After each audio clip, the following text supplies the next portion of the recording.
The winningest team in the history of unlimited hydroplane racing is the Miss Budweiser racing team. The Miss Budweiser is the most recognizable racing vehicle in the world. Her red, white, and gold streamlined shape blazing 200 miles an hour across the water's surface is etched in the collective consciousness of motorsports fans and competitors around the world. The force behind the Miss Budweiser's success and the most powerful man in unlimited hydroplane racing, if not all of boat racing, is Bernie Little. For over 30 years, Bernie Little and his Miss Budweiser Unlimited Hydroplane Racing team have made their competitive presence known in the water sport of kings. The checker flag is waving, and it's another world championship for Bernie Little and Miss Budweiser. A championship season is the goal of every serious boat racer. As important as individual race victories are, overall performance throughout the racing year is the truest test of a team's ability to work together and achieve competitive results. 14 times since 1969, Bernie Little's Miss Budweiser Unlimited Hydroplane Racing Team has demonstrated the consistency necessary to be world and national high point champions. 92 race victories, 14 world championships, 9-time winner of the prestigious American Powerboat Association Gold Cup. Bernie Little and his Miss Budweiser Unlimited Hydroplane Racing Team have earned a place in the history books as one of the fastest, winningest, and safest racing teams in all of motorsports. As racing technology has changed and improved over the years, and as the faces of drivers and crew change year to year, one key element and the driving force behind the efforts of the world's most successful dynasty in all of boat racing has remained the same: Bernie Little. It was at this time, 1962, that a newspaper article caught Bernie Little's attention, and the sport of unlimited hydroplane racing was changed forever. I'd never, ever seen an unlimited hydroplane race in my life, and I was reading the newspaper, and Guy Lombardo had a place called Guy Lombardo's Port of Call over in St. Petersburg. They were just building it, and it was a big land development. So I picked up the phone and I saw that, and it had a picture of this Gold Cupper. I called Guy and said, Guy, gee, can I come over and see that boat? He said, sure, why don't you come over and have lunch? And I said, boy, I'd love to. Can I get a ride in it? He said, sure. So, boy, I went over there. I just couldn't wait. I got a ride in the boat. I asked him if I could drive it, and he said, yeah, and I took it up to 130, 40 mile an hour in St. Petersburg in the bay. And I come back. I never was so thrilled with anything in my life, and I had to buy it. I just knew I had to buy it. And he told me that he didn't own it, that it was owned by Lester Stodiker. And I said, well, would you be interested in trading this on a real nice 38-foot Chris Craft? I said, I just bought me a new boat. It's gorgeous. And I had $75,000 in this boat. And he said, well, he'd look at it. I took him up. He looked at the boat, and I said, how do you trade? He said, well, I'll just trade you even for everything. I said, you got a deal. Little renamed the boat Tempo in honor of Guy Lombardo and decided to run the four-seater in the APBA Unlimited Hydroplane Series. The first race of the 1963 season and the first race of Bernie Little's unlimited hydroplane racing career was the Dixie Cup held in Guntersville, Alabama. Guy convinced me that he knew the greatest driver in the world, and this boat would just win everything. And so we went to Guntersville, Alabama, and I said to him, now don't blow that boat up before I get there or anything. I want to see it run. We fly up there, and just as we drove in the pit area, I wanted to impress everybody with my limousine, my new boat, everything, of course. And so as we drove to the pit area, I looked out, and they're towing my boat in. And I said, well, what's happening? What's happening? He said, well, he went out to qualify, and he blew the engine. The team rushed to replace the blown engine, but much to Bernie's chagrin, the replacement power plant had its crankshaft installed backwards. The race was over for the Tempo. The sting of that embarrassing beginning just made Little all the more determined. He immediately reorganized his team and battled to a sixth-place finish in the national points race that season. That same year, 1963, a momentous meeting took place that has proven as important to unlimited hydroplane racing as any performance or technological improvements: the introduction of Anheuser-Busch and Budweiser beer into the sport. I was operating the Peter O. Knight Airport in Tampa when August Busch came in, and this was just after I had bought the first Miss Budweiser, or it was actually the Tempo at the time. And it was sitting at the side of the airport there, and we'd pulled it out of the hangar, and it was sitting up on the trailer and everything, and gee, it was just beautiful. He came driving in, and he wanted to rent an airplane to go to the Bahamas, and so I was glad to do that for him, and he said, "What is that?" And I told him, and then he said, "We get that boat out?" "Sure, we can take that boat out." And so he and I and a couple of his vice presidents took a ride. And I asked him if he wanted to drive, and he said, "Sure." And so he took it out and went down to bay, and he's doing 130 mile an hour. One of his vice presidents was beating on top of his helmet because he was scared to death. So we turned around and went back, and anyhow, it was a great thrill for him as it was a great thrill for me. And that's how it all started. The former Tempo, now rechristened Miss Budweiser, was a true promotional tool. The unique four-seat design did not make her the fastest boat on the water, but what she gave up in speed, she more than made up for in publicity. We never won any races, but we took all of the press, all the newspaper people riding the boat, and we were getting all the publicity, and we wasn't really caring much about winning the race. We were just having a lot of fun.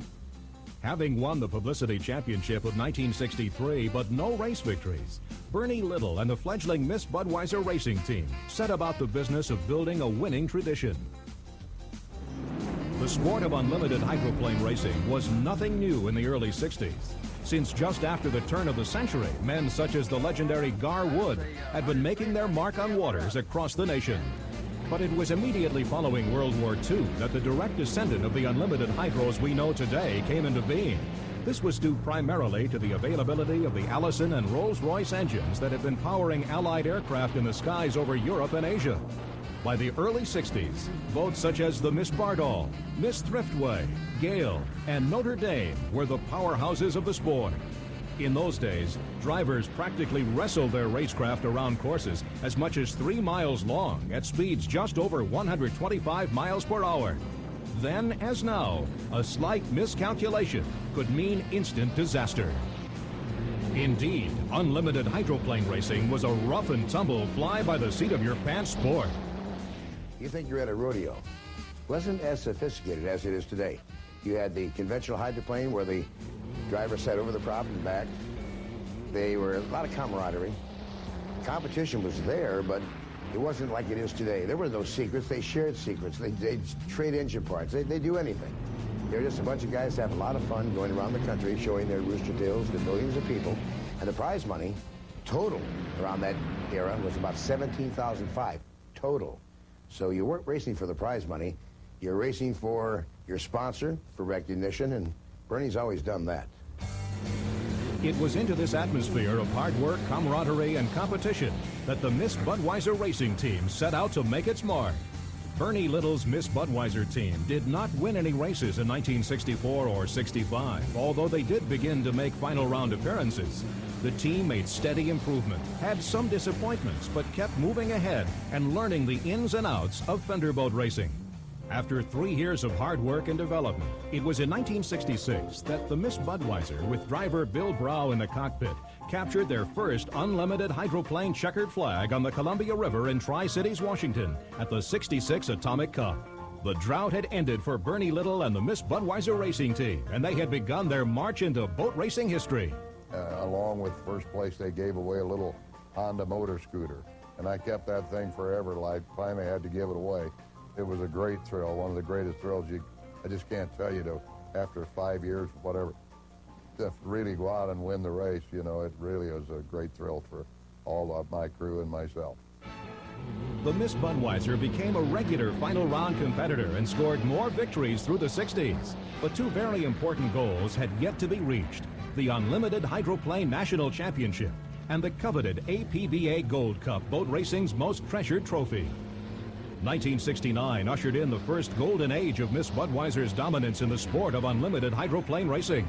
With 4 wins in 7 races, Bernie Little claimed his first national high point championship title. After 7 years in the sport, Little had become the top owner in unlimited hydroplane racing.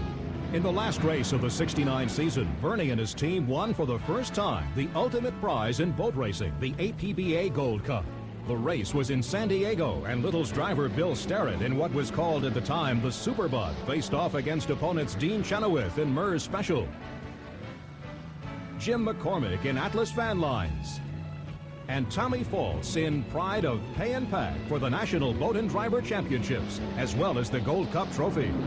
It all came down to a face-off between Chenoweth in Murr's Special and Sterrett in Bernie Little's Miss Budweiser.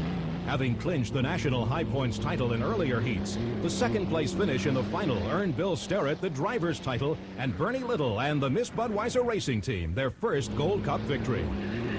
Bill Sterrett and Miss Budweiser, the big winners, 1969. After winning the Gold Cup and the National Championship, Bill Sterrett retired from racing. That left the driver's seat open in the Miss Budweiser. Bernie Little chose young Dean Chenoweth, who just the year before had been the runner-up for Driver of the Year honors behind Sterrett. The association between Little and Chenoweth would be one that would take the Miss Budweiser racing team to legendary status. In 1970, with Chenoweth in the cockpit, the Miss Budweiser racing team matched the performance of the year before, winning the National High Point Championship and 4 races, including the Gold Cup at San Diego. Bernie Little's Miss Budweiser racing team had another banner year in 1971, winning their 3rd straight National High Points title the last race of the season. Through the following years in the early to mid-70s, the Miss Budweiser team fought battles in heat after heat with rivals Pay and Pack and Atlas Van Lines. In 1977, the legendary Thunderbolt pilot Bill Munsey and the Blue Blaster won 6 of 9 races. The other 3 were won by Bernie Little and the Miss Budweiser, with Mickey Riemann behind the wheel.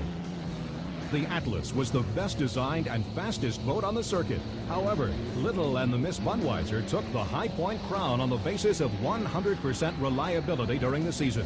28 heats started and 28 heats finished. A remarkable feat by even today's standards in any form of motorsport. Then as now, Little knew that in order to win a boat race, you had to finish.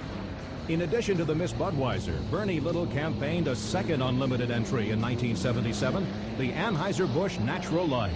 Piloted by Tom Sheehy, the Natural Light finished 3rd in national points behind Miss Bud and the Atlas. It was during this era that the rivalry intensified between Little's Miss Budweiser and Bill Munsey's Atlas Van Lines. While they fought tooth and nail on the racecourse, Little and Munsey shared a mutual respect. Bill Munsey made me lose many nights' sleep because he was one of the toughest competitors that we've ever challenged. And Bill, I just had so much admiration for him because the reputation he got of being a good driver, he earned it. He just did an outstanding job for the sport, and I'm proud to say he was a good friend. Bernie's good friend, Bill Munsey, kept the Miss Budweiser racing team at bay, winning back-to-back national championships in 78 and 79 with the Atlas Van Lines. So in 1980, after a year of development, Miss Budweiser, the 10th, made her debut. The major change in the boat was the switch to the Rolls-Royce Griffin engine from the standard Rolls Merlin, which most of the other teams ran. Bernie Little was gambling that the new, lighter and more powerful engine could help the Miss Budweiser racing team displace Munsey and the Atlas as the sport's #1 team. But the technological improvements weren't the only weapons in the Miss Budweiser arsenal. Out of retirement, Dean Chenoweth was back in the cockpit of the new Miss Bud, ready to face rival Munsey and all comers on the unlimited waters.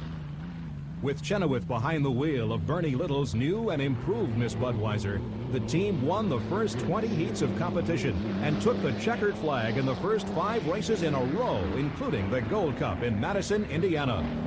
Bernie Little and his team were back on top.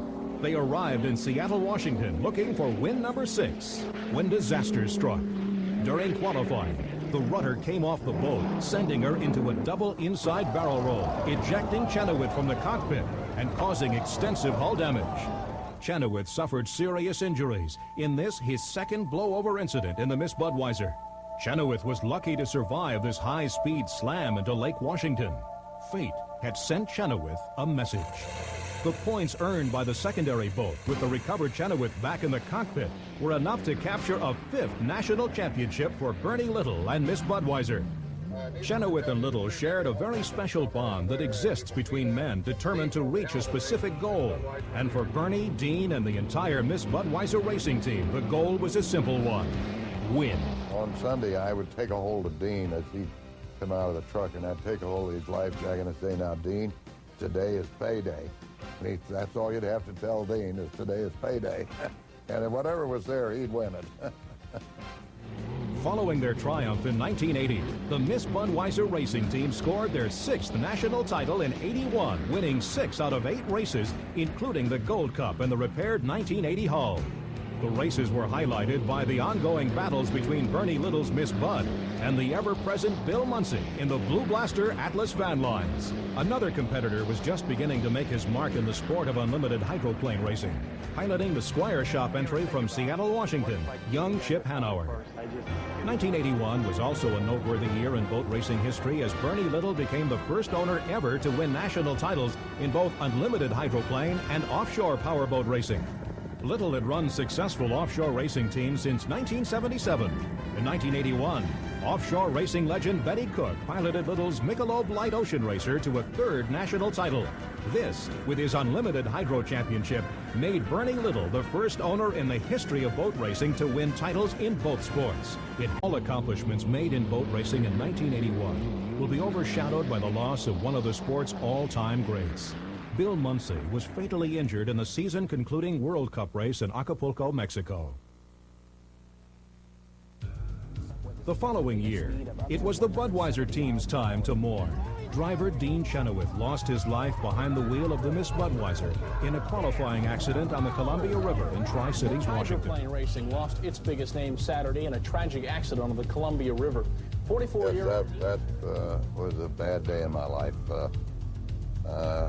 In many lives, and we were out running very well, and we were going for a qualifying run, and we always like to be the fastest qualifier. So as we went out for the run, the boat just absolutely went upside down and disintegrated, and of course I jumped in a boat and ran out there as the divers got Dean out, and Dean was just absolutely was dead on arrival at the hospital. And so that's when we said, well, you know, we've got to get out of boat racing, or something's got to happen.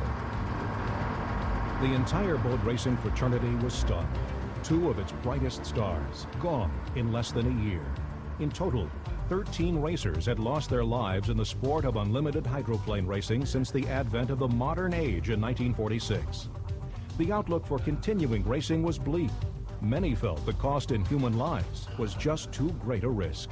I think it took Bernie's strength and his personality to keep things glued together, to keep things going forward. Sometimes I think the sport wouldn't even be here today, wouldn't have suffered through some of its lowest points had Bernie not been there to help it through.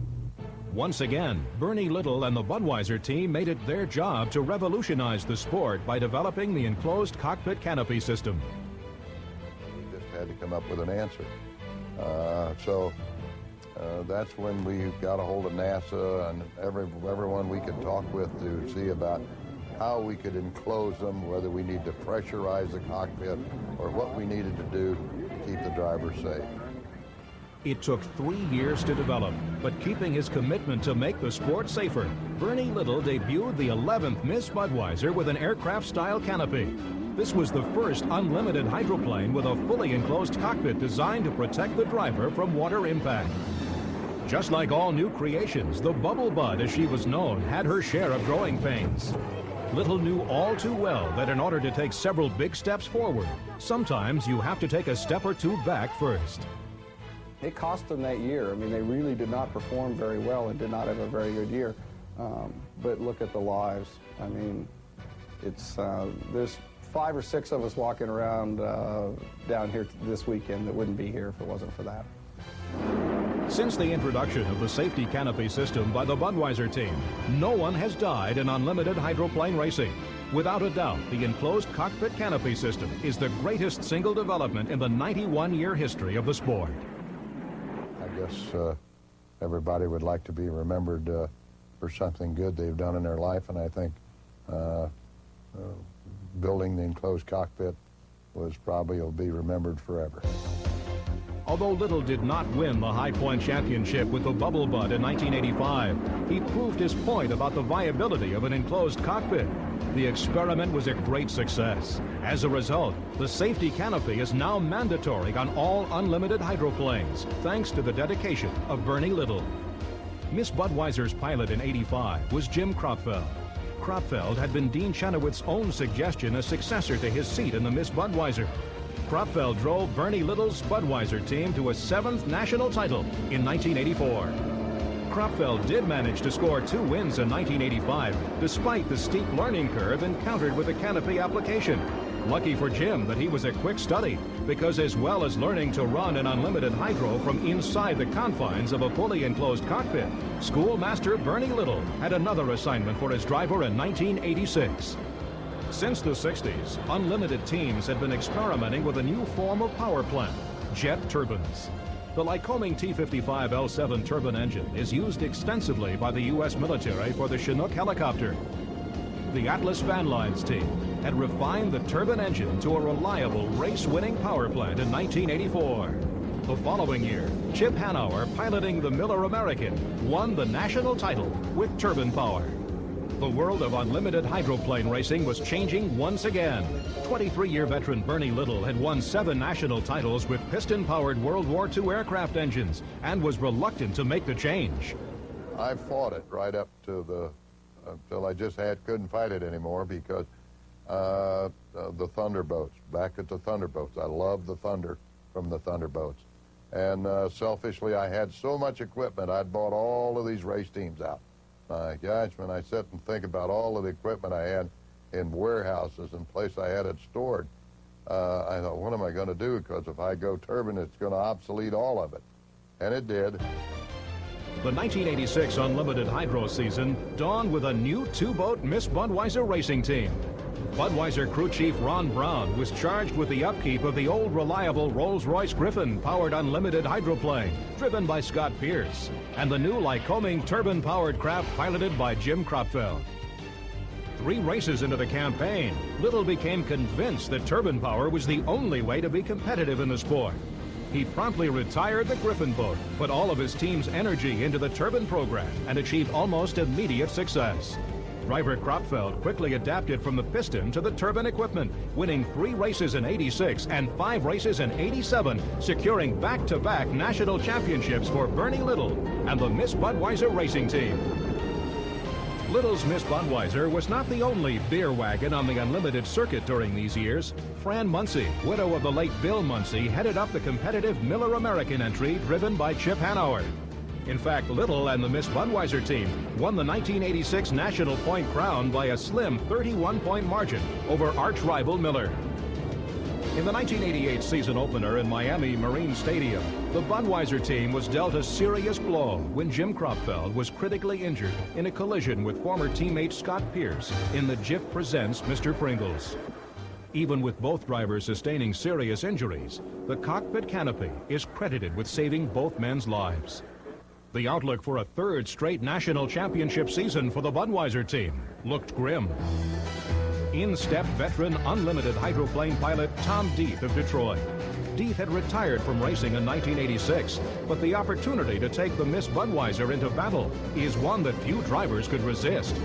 Deeth took the reins of the Miss Budweiser and drove the team to victory in 4 races in '88, winning the team's 10th national championship, and went on in 1989 to pilot the Miss Bud to an unprecedented 4th consecutive national title. In the long history of unlimited hydroplane competition, Bernie Little is the only owner to win 4 consecutive High Point championships.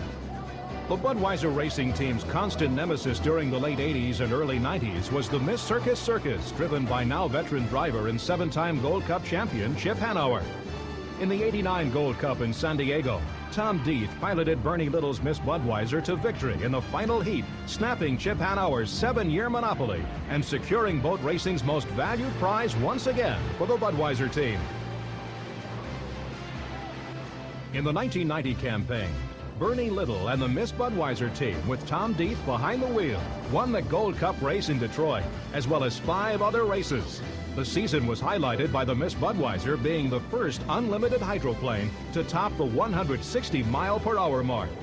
6 race wins, including the APBA Gold Cup and Bernie Little's 75th career win in Honolulu, unbelievably, was not enough to take the title in '90. That honor went to arch-rival Chip Hanauer in the Circus.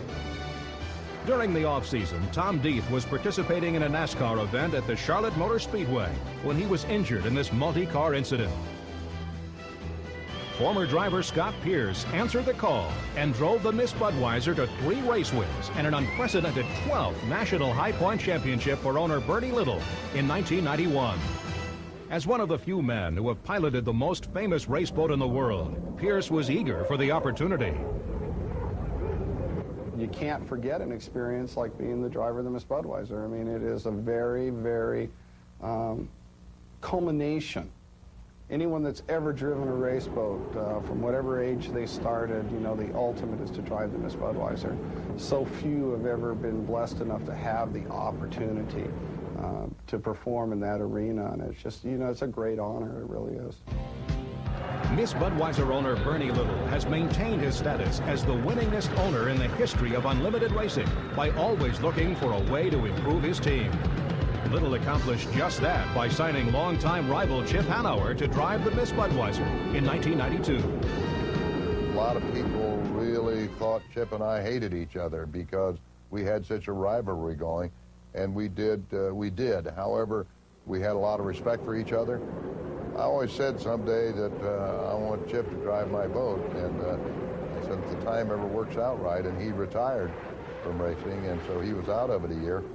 Therefore, it opened up the door for me to call Chip, and I did, and we had a phone call and the phone call conversation, and we have a handshake, and we have a deal. Even before I worked for the team, I would be sitting on an airplane and someone would ask what I do for a living, for example. And I would say I drive an unlimited hydroplane, and I would see a kind of a quiz look on their face, and they'd say, well, what's that? And I'd say, well, it's this big racing boat. And they still couldn't get an image in their mind of what I was talking about. And then finally they would say, you mean like the Miss Budweiser? You go, yeah, like the Miss Budweiser. As an opponent in racing, Bernie is intense. He wants to win very, very badly. When you beat Bernie and you beat his team, it's a great feeling because you know that you've beaten somebody who's done absolutely everything they can that's legal and safe to win. So there's a great deal of satisfaction in beating the Budweiser team and beating Bernie. And even though now I'm with the team, some of my proudest moments have come at the expense of Budweiser and Bernie Little because I know I beat, you know, somebody that's absolutely dedicated to winning. When I came to Budweiser, I expected it to be kind of a, you know, a very professional, maybe a little bit cold race team that was here to do business, and that was it. But it's been a very warm and enjoyable atmosphere, and especially from Bernie, and that is a huge surprise for me. I found Bernie to be generous and supportive and caring, and also funny. Bernie has a great sense of humor. The other thing I take from Bernie is I tend to be a bit of a Chicken Little. I always think that there's this disaster around the next corner and that the sky is about to fall. He is the eternal optimist. He always believes that something even better is just around the corner. And that's very infectious, and it's been a big help to me to be around somebody as positive as Bernie is. I think there's been 2 personalities in the sport, in the history of the sport, that have had this unbelievable childlike enthusiasm for it, and that was Bill Munsey and Bernie Little. And Bernie, I think, is a caretaker of the sport. He worries about it. He not only works at making his team competitive, but I think he worries and works at making the whole sport the best it can be. Winners have an affinity for each other. Bernie and Chip are no exception. The winningest unlimited owner of all time and the winningest active driver in unlimited racing combined to capture the fastest qualifying times for every event. 6 wins, including the Gold Cup, and a 13th National High Point Championship for the Miss Budweiser racing team in 1992. It was not all smooth sailing, though. En route to the national title, Little's team had to fight it out on the waters across the country against the Winston Eagle of Steve Woolmer with Mark Tate behind the wheel. In addition to tough competition, Hanauer and the Miss Bud also had 2 serious incidents in competition.